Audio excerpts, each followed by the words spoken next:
My family kicked me out and left me homeless. But when they tried to steal my house, they triggered the final reckoning that ended them. I'm Anna, 33 years old, born and raised in a small town in Pennsylvania. I realized early on that my place in the family was nothing more than a faint shadow next to my perfect younger brother, Tyler. Tyler is 2 years younger than me, but from the day he was born, my parents, Evelyn and Martin, seemed to forget I existed, and when I was little, whenever I got high grades or praise from teachers, my parents would barely mumble a few words. But if Tyler simply passed a test, the whole house felt like it threw a party. I lost count of the times I stood quietly in the corner, holding a certificate of achievement while no one even looked up. The favoritism didn't stop at words.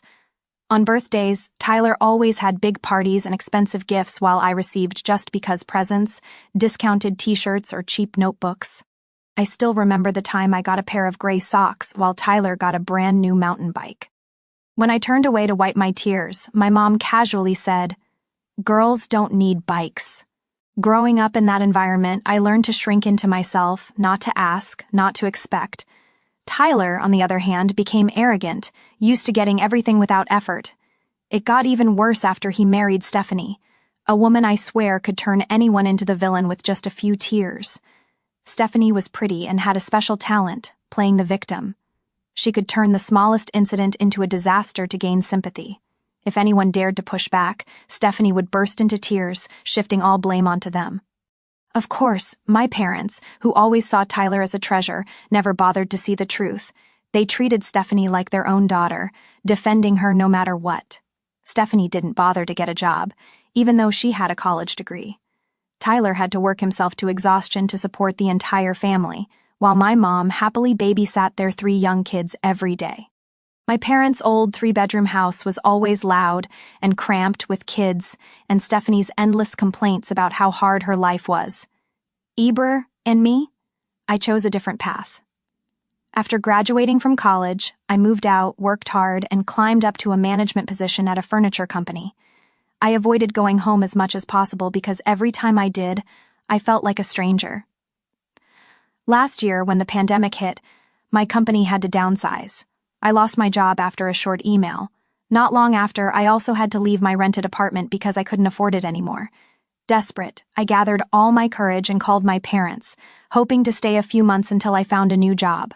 I remember that conversation clearly. My mom picked up, and the moment I finished explaining, she burst out laughing like I had just told a joke. "This house is already full, Anna," she said coldly. "We can't add another mouth to feed." I was speechless. Somewhere in the background, I heard Stephanie's smug voice. She better get used to the real world. It's called growing up.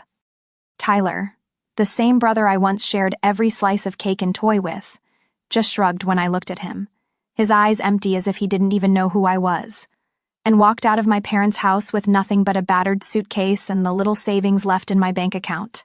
I had nowhere to go. My old apartment was gone, and my friends lived in tiny places where they couldn't take anyone in. In desperation, I drove my 2005 Ford Ranger to a Walmart parking lot. From that day on, my beat-up truck with an old camper became my only home. I bought it off a classified site for $15,000, everything I had left after paying my last bills. At first, I comforted myself that it was temporary. 1 week, 2 weeks, then 3 months passed. I learned to shower at the gym, use gas station restrooms, and charge my phone at cheap coffee shops. Every night, I parked in quiet neighborhoods, praying no one would call the cops about a suspicious vehicle. On freezing winter nights, I wore 3 layers and curled up in a thin sleeping bag, listening to the wind howling through the thin walls of my camper. On sweltering summer mornings, I'd wake up drenched in sweat before the sun even rose. But the hardest part wasn't the weather. It was the looks of disgust from people passing by, seeing me crawl out of that old camper. I thought about giving up, crawling back to my parents for forgiveness and enduring their contempt just to have a roof over my head. But every time I pictured Stephanie's smug face, arms crossed, mocking me, I gripped the steering wheel tighter and told myself, no, I'd rather live like this than be their puppet. I applied for jobs everywhere, restaurants, convenience stores, supermarkets, anywhere with a help wanted sign. Dozens of failed interviews, hundreds of rejections. I never gave up. I smiled more, spoke more confidently, and worked on standing tall. Finally, one scorching September afternoon, I got a call from a small interior design company in the suburbs of Pittsburgh, the only place willing to give me a chance after hearing my story. The starting pay was just enough to survive, but to me, it was a lifeline. I threw myself into work, taking every extra hour available, from customer service to warehouse support. I worked non-stop all day and crawled back into my suffocating camper at night for a few hours of sleep. Every single paycheck I saved. I cut all unnecessary expenses, homemade sandwiches, old clothes, no spending a single dollar frivolously. Every time I felt discouraged, I told myself, one day I'll walk into a house of my own built with these very hands. 12 months into my new job, I saw a small 3-bedroom house for sale in the suburbs of Beaver. It was old, the backyard was overgrown, and the outside walls were peeling, but to me it was more beautiful than any mansion. The asking price was $92,000, way more than I had, but I didn't quit. I applied for a loan, presented my pay stubs and a solid repayment plan, and luckily the bank approved me with a manageable interest rate. I poured all my savings into the down payment, and on a crisp fall afternoon I finally held the keys to my very first home. When I moved in, it was just me, an old backpack, an air mattress, and a pride so overwhelming that I cried right there on the bare living room floor. I walked barefoot on the old wooden floors, touched every worn wall, whispering, I finally have a place of my own. I parked my old camper in the backyard as a reminder of where I started and how far I had come. Every time I looked out the window and saw the camper's lights twinkling, I smiled. I had survived my darkest days, and for the first time in my life, I knew I was on the right path. I hadn't even had time to fully enjoy my newfound peace when trouble came knocking again. One Saturday afternoon, as I was scrubbing the floors, the doorbell rang urgently. I cracked open the door and nearly froze when I saw my parents, Tyler, Stephanie, and their 3 kids, standing on my porch. Without waiting for an invitation, they barged right in like they owned the place. My mom scanned the living room with a satisfied smile, as if inspecting her new property. Stephanie sneered at me with her usual disdain. Well, Anna, my mom said after a strange, heavy silence, this house seems a bit too big for a lonely girl like you, doesn't it? I clenched my fists. My instincts screamed this wasn't going to end well. Tyler flopped onto the couch, rubbing his belly like he'd just eaten, then launched into a monologue about traffic, work, and how the kids needed space.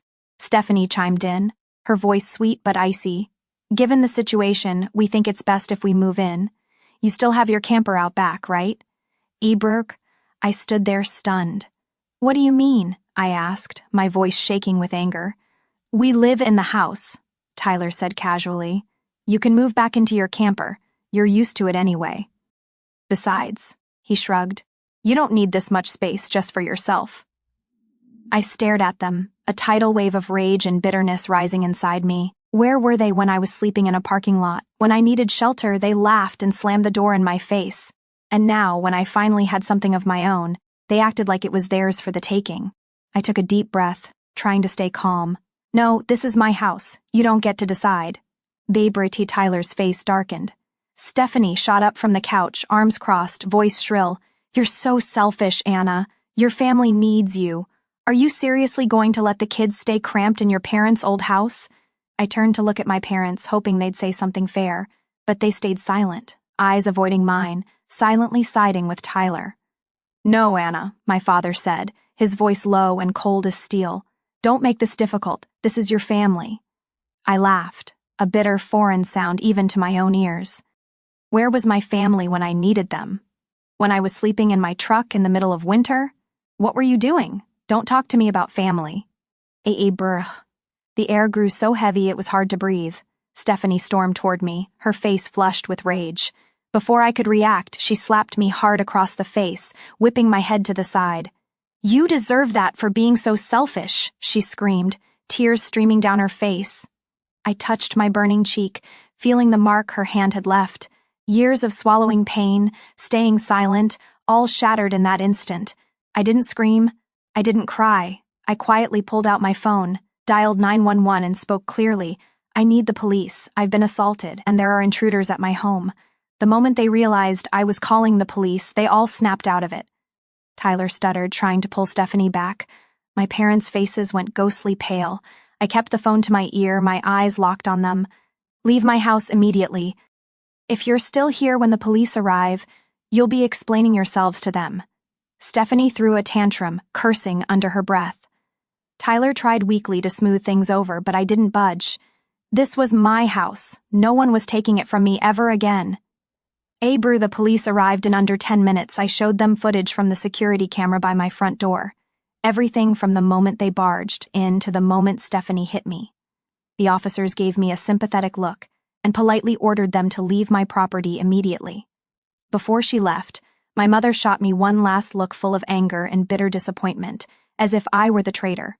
I didn't care. I hadn't betrayed them. They had abandoned me long ago. I thought that would be the end of it. But 3 days later, after work, I came and Srox had been changed.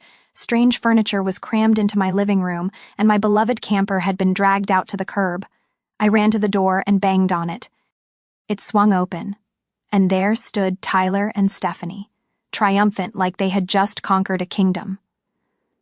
What are you doing here? Stephanie asked, her voice sickeningly sweet. This is our home now. I stiffened, trying to stay calm. What the hell are you two doing here? Tyler shrugged and held up a stack of papers he had printed from somewhere. We have a legal lease agreement. You signed it, Anna. Brooke. I snatched the papers and glanced over them, a sloppy forgery, the signature nothing like mine. It was laughable how bad they were at even faking documents. Don't waste your time, sis, Stephanie sneered. We're settled in. You can go back to your little camper. I turned around, pulled out my phone, and called the police immediately, hearing me give the address and explain there were intruders. Stephanie panicked and slammed the door. I sat on the steps clutching my phone, fury boiling inside me. This was my house, the house I earned through sleepless nights, skipped meals, and months freezing in a camper. No one, not even blood relatives, had the right to take it away from me. About 15 minutes later, a police car pulled up. 2 officers approached calmly. I explained everything from the changed locks to the forged lease. It took several hard knocks before Tyler and Stephanie finally opened the door. Tyler looked sour. Stephanie clutched her non-existent baby bump, trying to play for sympathy. I pulled out my phone and showed them security footage from the porch cam, footage of them breaking the lock, hauling furniture inside, and installing a new lock. There was no way to deny it. The officers exchanged a look and nodded. One turned to Tyler and Stephanie, his voice firm. You are trespassing on private property. That's a criminal offense, Tyler stammered, waving the fake lease like a shield. But one glance was all it took for the officer to ask, we'll need to verify the signature against official ID. Anna, may we see your ID? I handed them my driver's license. The signature was nothing like the fake. No more words were needed. The officers immediately ordered them to pack up and leave, or face arrest for trespassing and forgery. Stephanie started bawling, clinging to one officer's arm, begging. Tyler's face turned red as he shouted in desperation, but this time, no one stood up for them. I stood quietly, watching as they dragged box after box out of my house, suitcases, kids' toys they had no right to bring in. I saw the rage on Tyler's face, the angry tears streaming down Stephanie's cheeks, but inside I felt nothing but cold resolve. The house was cleared out in heavy, angry silence. Before leaving, Stephanie spat one last line at me, full of venom. You'll regret this. I didn't respond. I simply closed the door in their faces, shutting out years of pain and betrayal. When they were finally gone, I collapsed onto the floor and exhaled deeply.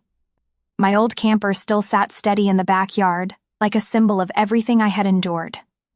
I knew this wasn't over yet, but at least for today, I had protected what was mine. After the door closed, I realized this wasn't just about changing the locks. If I stayed silent, they would spin lies until they became truth in the family's eyes. I had stayed silent for too long. This time, I wasn't letting them control the story. That night, hands still trembling from rage and determination, I opened my laptop. I wrote a long post on Facebook where all the extended family could see it. I laid it all out start to finish, being rejected when I was unemployed, the cruel words, Tyler and Stephanie breaking into my house, forging a lease and being forced out by police. I didn't exaggerate or accuse falsely. I attached photos, security footage, and copies of the police report. I even posted side-by-side images of the forged signature and my real one for everyone to see the blatant fraud. At the end, I wrote, "I've stayed silent long enough. This is the truth, believe it or not, but I will not let anyone trample over my life again." Within an hour, the post exploded. Comments and messages flooded in non-stop. Some relatives, the ones I thought would defend my parents and Tyler, openly expressed their outrage. They sent me messages of support, saying I did the right thing by standing up for myself. A few older relatives who had witnessed the favoritism when I was younger also spoke up. They shared memories of me being neglected while Tyler was treated like a prince. Memories I thought were buried resurfaced, bringing both pain and relief. As the night wore on, more and more people voiced their anger. Some even asked for the town sheriff's number to verify everything. An aunt from Arizona privately messaged me, "Anna, you should have spoken out long ago. We're proud of you." Meanwhile, I heard through the grapevine that my parents and Tyler were scrambling to control the damage. They posted a weak statement trying to paint me as a bitter liar, the bad daughter who turned her back on family. But this time, no one believed them. The evidence was too clear. Their excuses only made them look ridiculous. Stephanie predictably posted passive-aggressive rants about forgiveness and family sacrifices. But no one pitied her. In fact, many people left blunt comments under her posts demanding she apologize for her disgraceful behavior. Soon after, I got a call from Aunt Lucy, the aunt I had always loved. Her voice trembled as she said, "Anna, if you ever need a place to stay or anything at all, come to my house. Don't let them make you think you're unworthy of love." For the first time in years, I felt something I thought I had lost, recognition and support from my extended family. The next morning, I woke up to hundreds of messages, congratulations, encouragement, and even a few small gifts. A cousin I barely spoke to sent me an online gift card with a note, a little housewarming gift. "You deserve it." Standing alone in my empty living room, sunlight pouring through the old windows, I felt a peace I had never known before. I had spoken the truth. I had stood up for myself. And this time, I wasn't alone. The real storm hit just a few months after I went public. In a small town like ours, rumors spread like wildfire, and soon whispers about my family were everywhere. Tyler and Stephanie, once the golden child and perfect daughter-in-law, became the laughingstock. They were still crammed into my parents' tiny house, a house that now felt even smaller with 3 unruly kids, constant arguments, and simmering resentment. Tyler's usual arrogance disappeared. Stephanie, who once walked around like the world owed her, now kept her head down in public. Their finances took a nosedive. Tyler worked nonstop, but his paycheck barely fed all those mouths. Stephanie still refused to work, claiming she had to take care of the kids. But that wasn't the worst blow. One spring morning, the final bombshell dropped. Stephanie's affair was exposed. Rumors spread that she had been seeing a bartender just a few blocks from home. At first, Tyler didn't believe it. Despite everything, I knew he had once loved her foolishly. But that changed when Tyler secretly ran a DNA test on their youngest child. The results were undeniable. The child wasn't his. The news was like a final blow to whatever pride Tyler had left. The day he received the results, he didn't say a word. He just stood frozen in our parents' front yard, crumpled paper in hand, his face blank as if his whole world had collapsed. Stephanie, as always, tried to spin the situation. She cried, begged, swore it was just one mistake, that she still loved Tyler, that this family was everything to her. But this time, her tears didn't work. Tyler filed for divorce that same week. I heard about it from Aunt Lucy, who quietly kept me updated. According to her, Tyler hired a good lawyer and presented all the evidence, the DNA results and messages between Stephanie and her lover. In court, Stephanie tried to portray herself as a devoted mother sacrificing for her family, but her lies unraveled quickly. The judge not only denied her request for child support, but also agreed to have Tyler's name removed from the youngest child's birth certificate. The divorce was finalized faster than expected. Tyler got custody of the 2 older kids, while Stephanie walked away with nothing, no support, no settlement. On the day the divorce was finalized, Tyler moved out of our parents' house, taking the 2 kids and a suitcase of old clothes. He rented a small apartment in a cheap suburb, living quietly like he wanted to disappear from the town's gossip. As for Stephanie, after losing her reputation and financial support, she was coldly kicked out by my parents, the same people who once adored her. I heard she had to move back in with her own family over 100 miles away. The youngest child, the one who wasn't Tyler's, went with her. Everything happened so fast that even I, who thought they would cling to whatever they could, was stunned. But what surprised me more was the emptiness I felt. Not joy, not satisfaction, just a deep, quiet void. Maybe because deep down I had once hoped for a different ending, a change, an awakening, a sincere apology. But life isn't a fairy tale, and the price for years of lies and selfishness came due in the harshest way. I thought that after all this, only a cold, unfixable distance would remain between me and my family. But sometimes life takes strange turns, even with people you believe will never change. One morning in June, while I was watering my garden, an old car pulled up in front of my house. Tyler got out first, walking slowly like the weight of the world was on his shoulders. My parents followed, no longer carrying the pride they once wore so easily. They looked older, every wrinkle carved deep into their faces that used to beam with smugness. Tyler approached, holding a small gift box, unable to meet my eyes. I stood there with my arms crossed, strangely calm. Anna, Tyler started hesitantly. I don't even know where to begin, but I owe you an apology. I stayed silent, waiting. I treated you terribly. When you needed family the most, I turned my back. I thought because you were always strong, you didn't need anyone. I was wrong. I looked at Tyler, not the arrogant brother I once knew, but a man humbled by bitter mistakes. My mother stepped forward, her hands trembling as she reached for mine. Anna, I'm sorry, she said, tears filling her eyes. I was blind, favoring Tyler all those years. I know I can't undo what I did, but I hope you'll give me a chance to make it right. My father, a man I had never once heard apologize, finally spoke, his voice raspy. I was wrong, Anna. I admit it. If there's any chance, I want to start over. Ebrike. I stood there numb. Part of me wanted to lash out, to throw every buried resentment at them. But another part, a much quieter part, just felt tired. I had survived it all.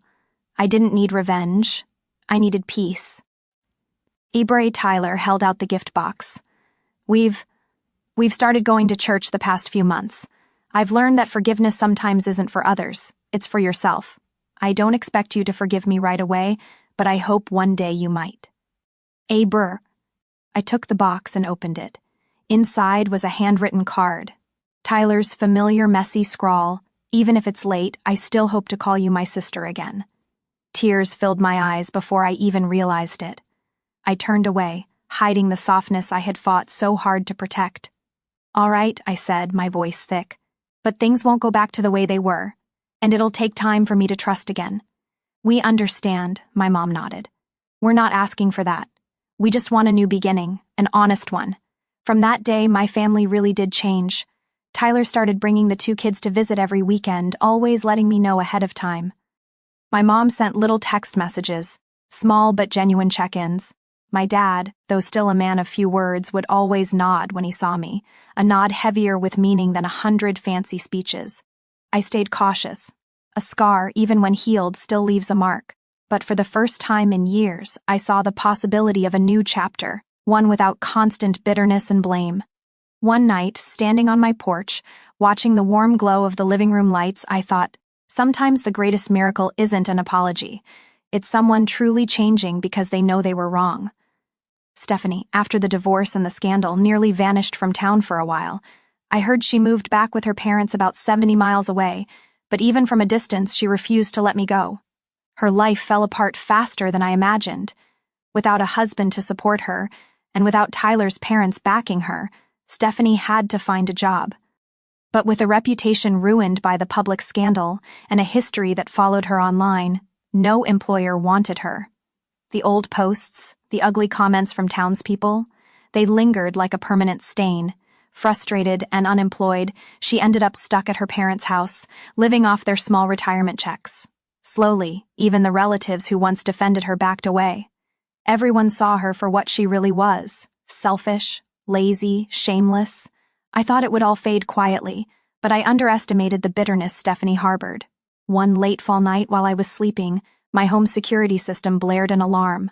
I jolted awake and checked the live stream and nearly dropped my phone when I saw a hooded figure creeping toward my truck.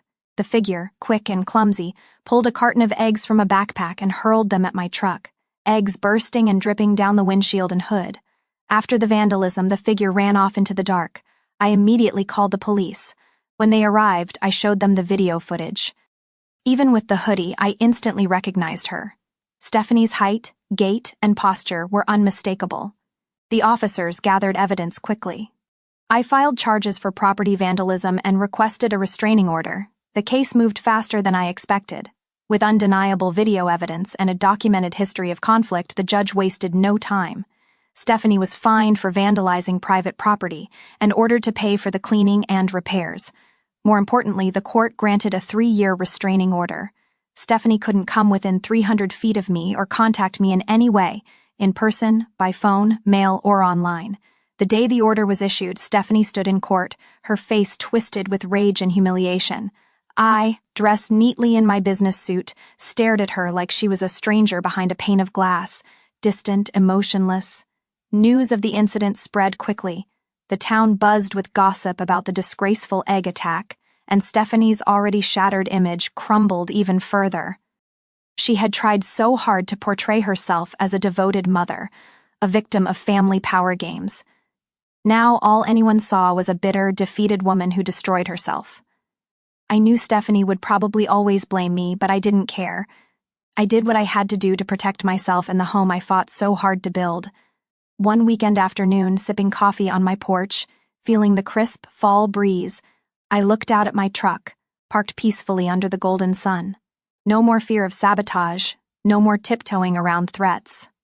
Since Stephanie's restraining order, my life became truly peaceful. No more midnight doorbell rings, no more vandalism. I could simply enjoy quiet mornings on my porch, sunlight filtering through the leaves with a peace I had never known before. Realizing my 3-bedroom house was too big for just me, I decided to rent out the 2 spare rooms. Not long after, I found 2 ideal tenants: Megan, a young night shift nurse at a nearby hospital, and Chris, a construction engineer who traveled often. Both were respectful, independent, and valued privacy. The rental income covered most of my mortgage. For the first time in my life, I felt financially stable. I still worked regularly, but without the crushing pressure. My savings steadily grew, and with every dollar added, my sense of freedom deepened. On weekends, my cozy house often filled with the laughter of children. Tyler, trying hard to rebuild the bond, brought his 2 older kids over. They needed space to play, to feel family again. The kids warmed up to me quickly. 8-year-old Emma loved drawing in the living room, while 10-year-old Max was obsessed with the old game console I found at a flea market. I planted sunflowers taller than the kids in the backyard, and they dubbed it their secret forest. One afternoon, as I was fixing the old backyard swing, Max looked up at me and asked innocently, "Auntie Anna, why do you live alone? Aren't you lonely?" "Eberher," I laughed, wiping sweat from my forehead. "Not at all. Living alone has its own joys.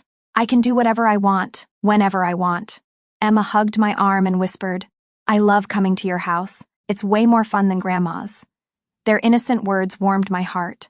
This house wasn't just a shelter. It was a place where I rebuilt my life, where I chose how to live, no longer under anyone's shadow. Tyler often invited me to his small family dinners, just him and the kids. Sometimes I went, keeping a healthy distance. Our relationship was healing, but the old scars remained. I no longer resented him, but I also couldn't pretend the hurt had never existed. Birth. My parents changed too. They no longer showed up unannounced or made demands. Our brief encounters, sometimes just a handshake or a simple holiday greeting, were enough for me. I no longer needed anything more, just respect and safe boundaries. Bro. One time, my mom stared wistfully at my house and sighed. "Anna, you did it. You built a life of your own." I simply smiled, saying nothing, because deep down I knew that long overdue recognition was the greatest victory of all. That winter, Emma, Max, and I set up a Christmas tree outside. We decorated it with colorful ornaments, twinkling lights, and handmade crafts. When the lights turned on, the whole street glowed. I stood back, watching the kids laugh under the sparkling lights, my heart full of simple, quiet joy. I had lost a lot to get here, but now I had a home, freedom, and a small family of my own, made up of the innocent children, kind friends, and most importantly, myself. My story isn't just about overcoming family injustice, it's proof of perseverance and belief in oneself.